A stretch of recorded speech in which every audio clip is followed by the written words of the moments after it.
Hello, welcome again to another evening of Tourney Talk. This one's going to be for the Lake Cumberland tournament last weekend at Cumberland on May 5th. Needless to say, it wasn't a great tournament. It wasn't really even good from start to beginning, or start to end, I'm sorry. Um, Started off on Thursday in practice, didn't really catch much. Friday didn't catch hardly anything until the end. I started catching a couple smallmouth, but that lake's a little tough to catch smallmouth on just because the 18-inch limit. So, um, needless to say, it's not all that great. Hello, hello. How we doing, gentlemen? Welcome in. Um, so anyway, practice was tough. The weekend before I went down, I actually caught a few fish. I felt somewhat confident coming into it just because of the weekend. Caught probably about 11, 12-pound bag just in practice. Wasn't a lot of bites, but I did get some bites, so I felt like there was at least an opportunity there. And then come in on Thursday and Friday and just couldn't get anything to bite the way I was getting them to bite the previous weekend. There was definitely a spawn going on. There was a lot of fish on beds, so we spent a lot of our time in practice looking at and looking for fish on beds, which kind of hurt my practice a little bit just because I couldn't really cast or fish too much because I didn't want to risk catching any of the fish that the guy that I practice with might be going for. So it kind of hurt me in some ways just because we spent so much time looking for it. Hello, Mr. Darius. How are we doing today? Um, just because we spent so much time looking for bedding fish and things like that. So it really did kind of hurt things for me, unfortunately, because I just couldn't get to cast that much. And as tough as it was to even get a bite going or a pattern or anything, I needed all the time I could get, really. So practice was tough. Um, Friday, we ran down the lake a little further. Water was gin clear. You could see 10 foot down, and you could see fish just cruising the bank or fish on beds, whatever, but they just weren't active at all. Friday night or Friday afternoon, I should say, we had some rain come in a little bit, nothing too bad. And then Saturday, they were predicting rain all day, but it really wasn't as bad as they kind of let it up to be. So Saturday, we got by with pretty much just off and on rain. I think the hardest rain that we had lasted maybe 5-10 minutes, so it really wasn't that bad. It was just kind of a steady sprinkle. But the bad part was that there was no wind, so it was slick, calm, light rain, cloudy conditions, which you would think would work out okay, but I think with the spawn and everything else going on, the fish were just kind of suspended, not doing a whole lot. We did have storms kind of roll through overnight, a little bit of lightning and things like that. So maybe that kind of shut them up a little bit, made them a little bit more skittish as far as for bites or anything like that. So I just went out there and kind of did the best I could with what I was given. The guy I drew for the tournament was a local guy. He's grew up and lived around that area his whole life. He was only fishing that one tournament, trying to basically win or hopefully get something, a check or whatever for that one tournament. So he's not fishing any of the other tournaments. He's not going for points or anything like that. Kind of got the impression like he may have over practiced in the areas that we were fishing. Ended up fishing in Wolf Creek area again, which is where I spent the entire tour event or most of the tour event too, a few weeks prior. And obviously, it's an area that I'm very familiar with growing up and fishing that area a lot as a kid with my grandpa and stuff. So I felt confident and comfortable with the area we were fishing. I just didn't feel comfortable with the bites that we were getting. He only had two that he ended up weighing. One of them actually ended up getting big fish, 5 pounds, 4 ounces. I only caught one. It was about a 13-inch largemouth. They needed to be 15 inches to keep there because we didn't get the little allowance, if you will, or the exemption for our tournament to keep anything 12 or higher like we did in the tour event. So that kind of hurt me. But I didn't even catch that one until later on. I want to say it was probably about 12:30, 1 o'clock before I even got that one bite. Throw you some of the baits here I threw out. This is the Booyah Vibraflex spinnerbait. Threw this one quite a bit. just trying to get a reaction bite, something if they were buried up in those bushes. It's a Kentucky Magic color. It's kind of hard to see, especially with the lighting, but it's like a real light bluish color with a white. The one bite I got was on this, but unfortunately it kind of tore up if you can kind of see it, the back side of the skirt, so it kind of messed up how it looked. So I stopped throwing it after that and went to a white chartreuse spinnerbait instead. That was a half ounce. This one here is a 3/8 ounce, and I've actually been trying to find them today to buy more, and you can't find this color right now. It's sold out. So I don't know if they stopped making it or if it's just sold out because it's so popular. It's definitely a competent spinnerbait for me. I've caught a lot of fish at Cumberland on it. This is what I was catching my smallmouth on in practice. It's just a little 1/4 ounce head, Strike King swim bait head with the Pro Blue 3.5 Rage Swimmer by Strike King. You can't really see the color too well, but it does kind of have blue tint on the top there. I threw this color in practice quite a bit, and that was what I was catching some on the week before when we were down there and practicing the weekend before. Like I said, I didn't get anything in practice until that last day on Friday. I caught about it was a 17 1/4 smallmouth on it, and then like a smaller one. It was maybe 14 inches or something like that. So I felt like maybe if I got into some deeper water, I might be able to get something because everything I was catching it on was on bluff walls and stuff like that. So I thought maybe I could scratch out a lucky 18-inch smallmouth or something with it. So I didn't throw it a whole lot during the tournament, but the few opportunities that I got in deeper water, I did throw it. Didn't get any bites on it. I tried even throwing it in some of the skinnier water and stuff. It was tough because there's a lot of brush and stuff in the water, so I didn't want to risk snagging every 5 seconds with that exposed hook. So I didn't throw it a whole lot. One thing that we did kind of find in practice for like some of the bedding fish, in case I did get any opportunities, and really just because the fish that were cruising and things like that, was what you call a floating worm. So basically, this is just a zoom worm because that's all I had access to at the time, um, in a bubblegum color, which is a pretty popular color down at Cumberland for being able to get fish. Rig it up, Texas rig, just like it is. This is on a 4/0 hook, and it's basically just weightless. You just throw it out there on spinning tackle, light line. I was throwing it on 12-pound test to start. I ended up actually switching over to a bait caster because I had some issues with my spinning reel fouling up on me. So I switched it over to a bait caster, which actually had 15-pound test, so it wasn't really giving me great action with it, but it was causing it to sink, which wasn't necessarily a bad thing because we were fishing pretty fast. The boater I was with was basically fished a swim jig in a bluegill color all day long. He was fishing it pretty fast. I mean, he's somewhat thorough with it, but we were moving down the bank pretty fast, so it made it harder to do like the finesse techniques, which is really what we needed to be doing, I felt like. If we weren't going to be fishing for bedfish, I kind of felt like we needed to slow down just to kind of get that bite.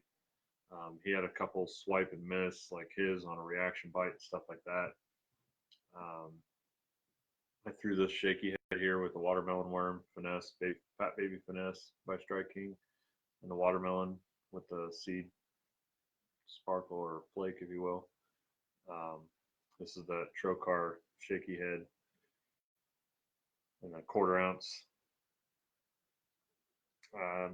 Got one bite on that. Got one bite on the bubblegum that I missed. Felt like a good one, but like I said, I had some issues with the reel. Basically, the anti-backspin on it wasn't engaging. So when I went to set the hook on the fish, it started spinning backwards, and I didn't get a good hook set on it and ended up losing it. The boater caught his on the, sorry, I wasn't paying attention to the comments. Boater caught his on the bluegill colored swim jig. I don't know what kind of swim jig it was, but it was a swim jig with kind of bluegill colors, and he had a bluegill colored swim bait on the back of it, pretty good size. He was just throwing it out and burning it back. He wasn't really popping it or working it, anything. He was just kind of chucking line, keeping it above the buckbrush and trees and stuff like that that are still left in the water. That is one thing too that was kind of difficult, I think. They were really pulling the water down hard. From the last weekend that I was there before the tournament to the weekend of the tournament, I bet it had come down. I think it was somewhere in the neighborhood of like 2 feet, 2.5 feet. which doesn't sound like much, but that's quite a bit to fish, especially when they're trying to bed and spawn. Just from Thursday to Friday, the water dropped down. Let me plug in my laptop here. I don't have it plugged in.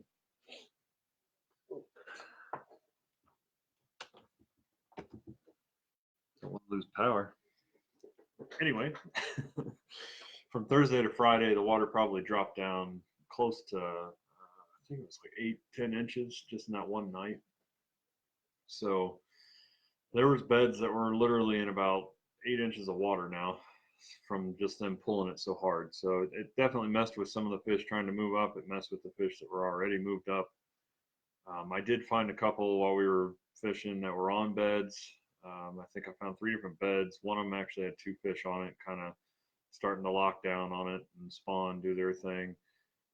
The bad part is because the way he was fishing, he wasn't really too apt to just stopping and letting me bed fish, which for anybody that has any experience with it, it can be kind of tedious at times, but you can also get lucky with it and catch one in the first, couple minutes or first, couple casts.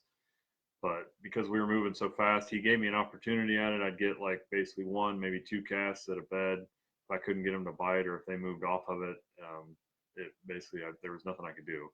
So the one that had the 2 on it, it was kind of in a tough spot to get to because it had some overlaying limbs, like literally about 4 inches above it and kind of spread out over top of the bed. So it was a tough bed to get into. I did get 1 cast that kind of landed right in the middle of it, and just by then we were already starting to pull out away from it. So I was trying to work it as fast as I could and try to get a reaction out of them, but it wasn't going to happen. I think if I'd have had enough time to really kind of work on the bed and work on the fish, I probably could have got at least one of them, if not both of them, to bite. But unfortunately, he wouldn't really let me do it, which that's his prerogative. I can't really argue with it. I mean, it's kind of co-angler life, if you will. There was another bed that came up later, and he was nice enough to back up and give me a shot at it. But again, it was one of those. I had basically 1 cast on it, cast in there pretty quietly, and as I pulled the bait down towards the bed, he spooked off the bed and took off and didn't come back. I mean, we sat there for about a minute or so, and he didn't come back quick enough, so just kind of had to move on, unfortunately. So, like I said, the only bite I got was on the spinnerbait. And the weird thing was, I was trying all kinds of different things with it, whether it was bumping it into tree limbs, throwing it out over deeper trees that were out in the middle of the coves because I've had some luck there before. But I think with everything moving up shallow for spawn and whatnot, it didn't really seem to do too much for me. I was kind of chucking and winding different speeds, doing slow rolling to faster burning it through. Couldn't get anything. The only thing I was able to get a bite on was literally almost fishing it like a jerk bait. So I was winding it in pretty fast, but I was just popping it like really hard as I was winding it in the whole time. The one fish that I caught was like that, and then a couple other bites that I had swings and misses, but they were smaller fish. Maybe one of them might have been a keeper spot. Saw him swing at it once, and he didn't get it good enough. But that was the only way I could get a bite. But unfortunately, I didn't really get that figured out until late in the afternoon, and didn't really have enough time to kind of do anything with it. Not for lack of trying, that's for sure. Some of the other baits I did throw, beaver style bait, pitching it into bushes and pitching it up shallow and stuff like that, and trying to get it around maybe some beds that I couldn't see as we were burning down the bank. But I couldn't get a bite on anything. I tried all kinds of different baits, all kinds of different stuff. The only thing I didn't do was crank it all because just the areas we were fishing were so full of brush and bushes and trees and limbs and stuff like that. There's no way you could crank any of it other than using something like a spinnerbait or whatever. So that's kind of what happened. I didn't have anything to weigh, obviously, so dropped me down. I think it was 20. What was it? 20 spots, I think, in the points. I'm down to 74th in points, which still isn't terrible because top 45 makes the regional, and being a co-angler, it's not too hard to move up. So I could try at the next one, if I can get probably like a top 20, I'd probably move myself right back up into the top 45, I'm guessing. So, but it's going to be a few weeks out.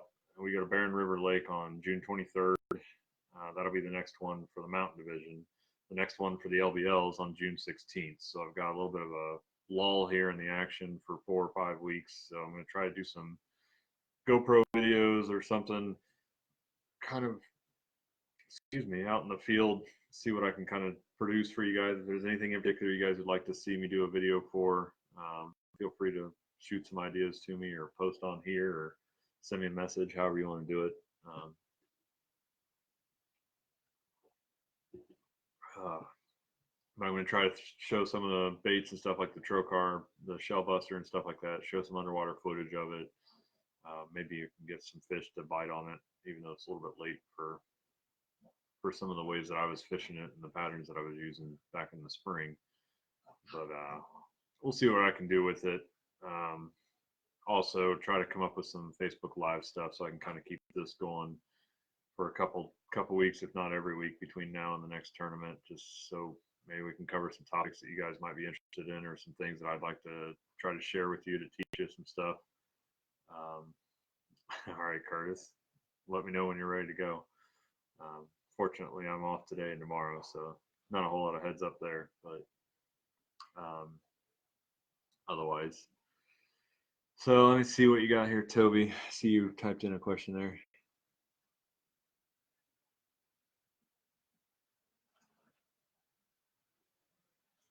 No, I didn't use an inline spinner. I've heard of guys kind of abandoning ship, so to speak, and trying things like that.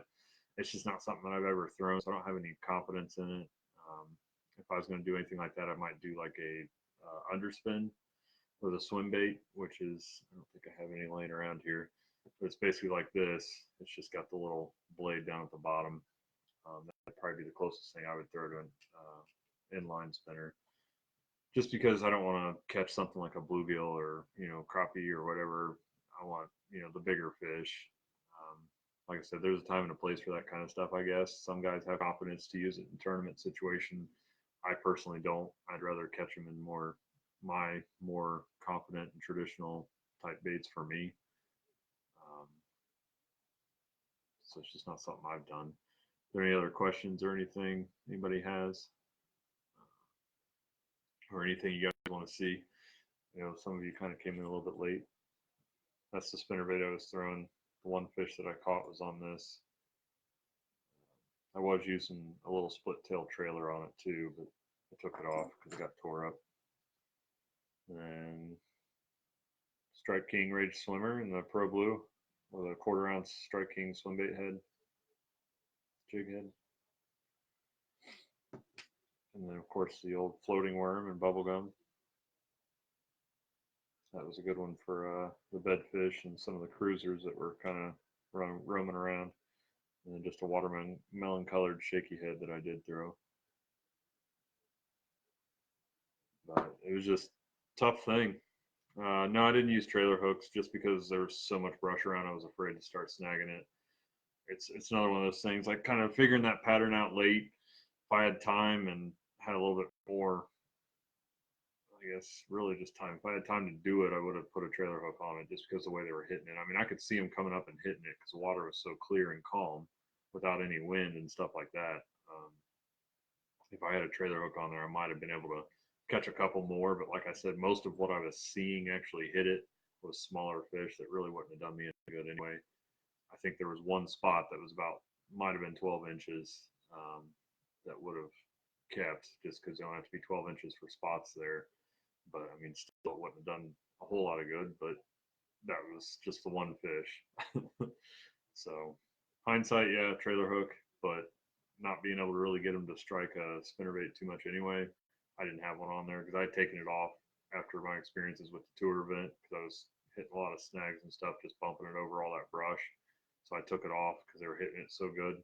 And the few that I did catch the weekend before, when I was catching them on the spinnerbait, they were hitting it so good that I didn't feel like I needed a spinnerbait trailer hook or anything on it. So it's just a tough deal. I mean, I don't, if there was anything I could have done different or that I maybe wish I would have done, is the beaver that I was throwing, the color on it was more of a, I guess you could say more of a crawl color. The only other thing that I wish I would have done is maybe thrown a little bit more of a bluegill color.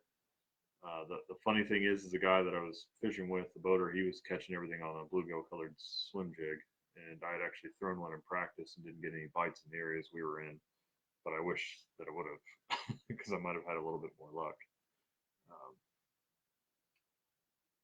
I did. I mean, yeah, the swim jig thing, yes, but the problem was that he was throwing one right in front of me, so I kind of wanted something different, just because, if I'm following him, the odds of me getting the same fish pretty slim. So that was the only reason I didn't do it.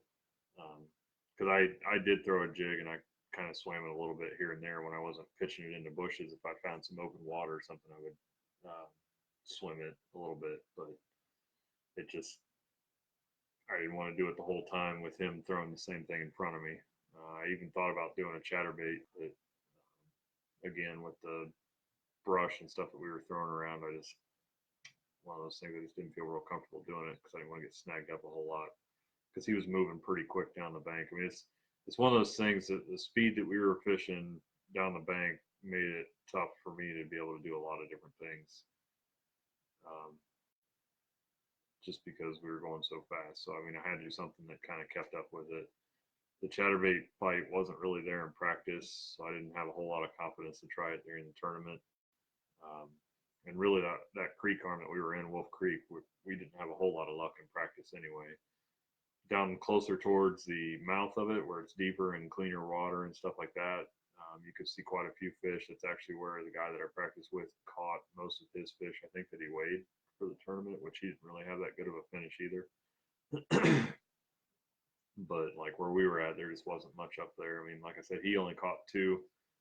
He did have one that ended up being big bass that was 5'4", but that was it. He had the two that he caught, and he had a couple swing and misses, but nothing. I mean, it wasn't like he was getting a lot of short strikes or a lot of bites really at all. And if he didn't catch it before, I think part of it was it may have been a little over practiced or overfished during practice.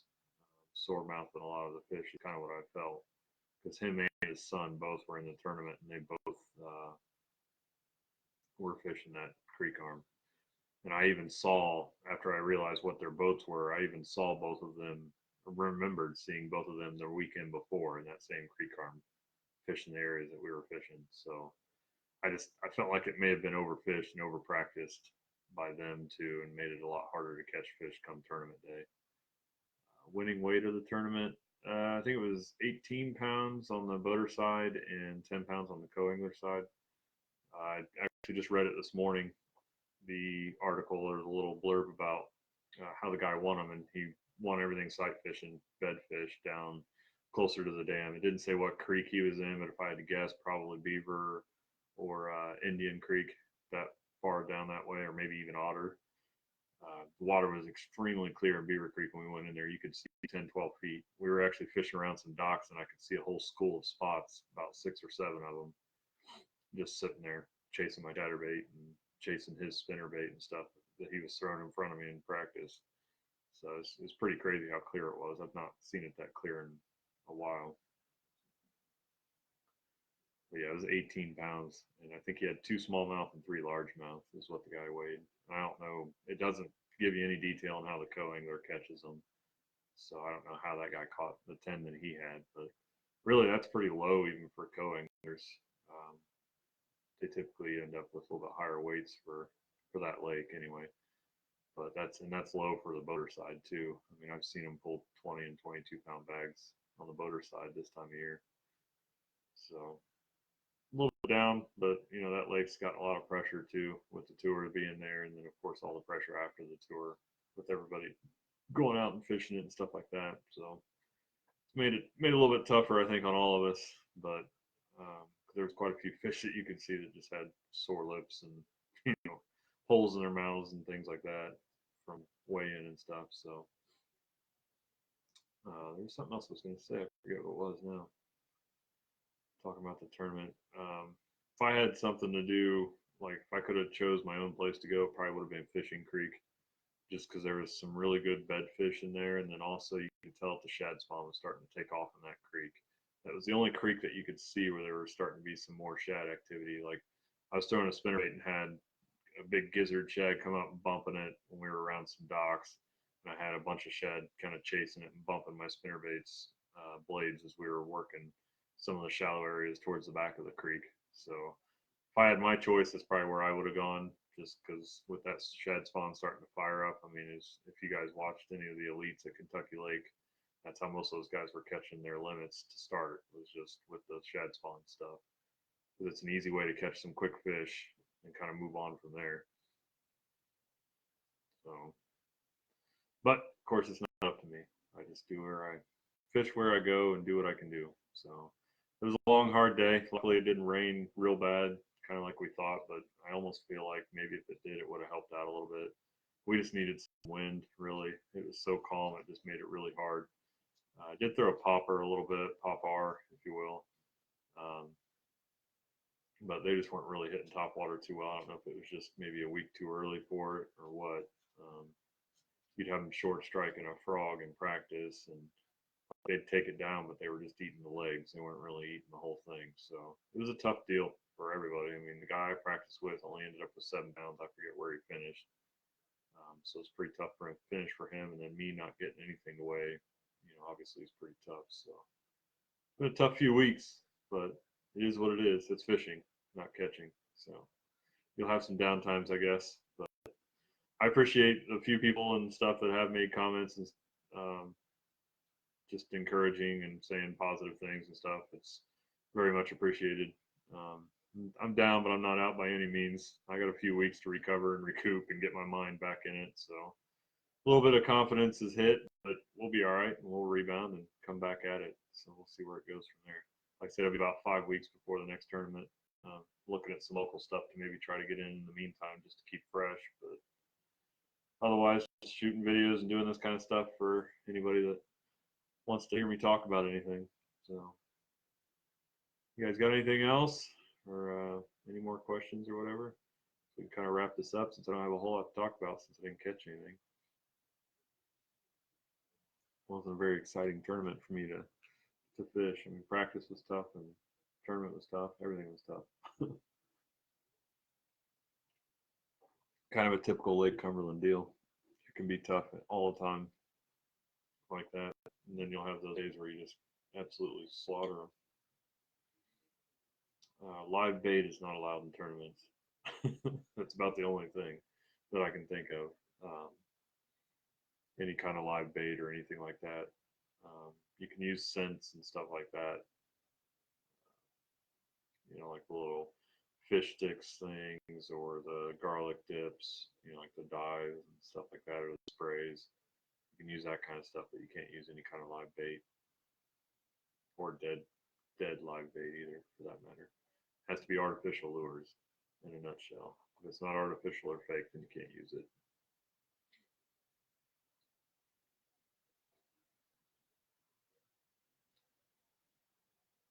So keep your worms and keep your hot dogs to yourself. No, Jeremy couldn't use hot dogs. Unfortunately for him. He's gonna have to stick to the carp fishing tournaments. If they even have those. Apparently Con's hot dogs are no longer the choice hot dog of Jeremy, according to recent conversations. He's not here to defend himself. That's not fair. All right, guys. So I'm going to go ahead and wrap it up, I guess. Kyle, you're just joining, and I'm just now getting ready to end it. You have to go back and watch it now. I don't have anything else to really talk about. Unless you got any questions you want to fire off real quick, I can answer some questions.